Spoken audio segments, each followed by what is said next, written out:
Una po. Magandang gabi po.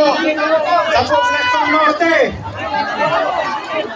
Opo, Poblacion Sur dito po. Tinitignan ko lang kung nakikinig po kayo. Sa inyo pong lahat, magandang gabi po. Sa atin pong mga barangay officials na nananindigan para po sa Team NPC, saludo po kami sa inyo. Sa lahat po ng mga barangay officials na sumusuporta sa amin na galing pa sa iba't ibang barangay, magandang gabi po sa inyo at maraming salamat. Ngayon po, nasa tamang rohas na po kayo. Kokorba pa po ba kayo? Yeah! Kasi pag kumorba po kayo, maliligaw kayo. Yun nga rin po pala, babatiin ko ang ating susunod na Mayora Cap Rojas at Vice Mayor Jake. At yun pong napakagwapong kapatid ng ating susunod na mayor, nandito po si Pare BJ Rojas.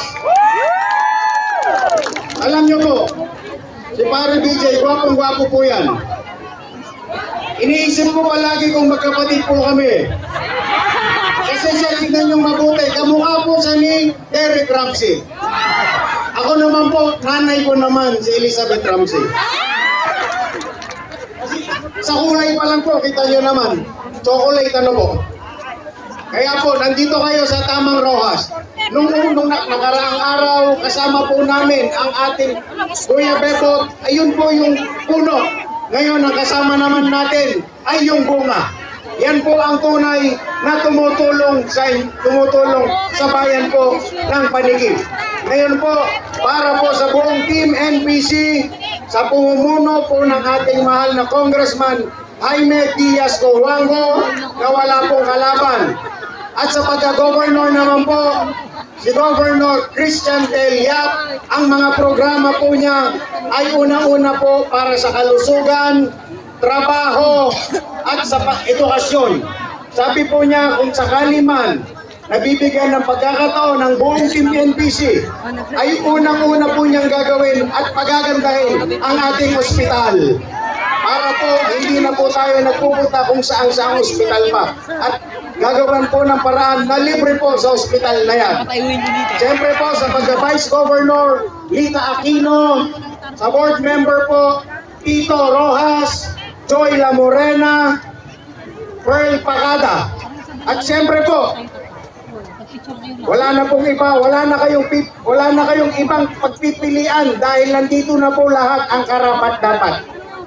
Sa pagka-mayor po ang ating susunod at ang kauna-unahang babae na magiging mayor sa bayan po ng Panigib, wala pong iba kundi si Mayora Cap Rojas. Si Mayora Cap Rojas para sa ating Panigib. Pag sinabing Cap, ang pumapasok sa isip ko ay isang pusa. Ang isang pusang ito ay magiging isang inang leon na magtatanggol sa kanyang mga anak. Na tayo po yun dito sa bayan ng Panigib na magsisilbi ng tapat, totoo, at hindi po magtinegosyo. Kaya po, marami pa pong pagkakataon yan. At ipapakiusap po ulit, buong Team NPC, 16-0. Sa pagkakonsihal, nandito po si Councilor Chap, Councilor Romel, Councilor Jerry, Councilor JB, at yung partner ko nung nakaraan na hanggang ngayon lumalaban pa rin po kami. Ang Councilor Atty. Charo, si Kong Kapitana Kong Soriano, Okitok Kakulais, Mayora Kat, Vice Mayor Jake. Huwag na po kayo magsisingit. Sabi nga po ni Kagawad Chap, alam niyo naman po yung singit may amoy. Totoo po yun. Dahil ang singit, kung di maasim, mampap. Huwag nyo na pong ubukan pa. Ang buong bayan ng Panigib, kasama ng buong Team NPC, ang bayan ng Panigib ay lilipad, lalaban, at mananalo para po sa inyong lahat. Magandang gabi po. Baka makalimutan ko, yung pong kalbo, ako po yun. Aris Kalaywan, magandang hapon po, ay magandang gabi na po. Maraming salamat po.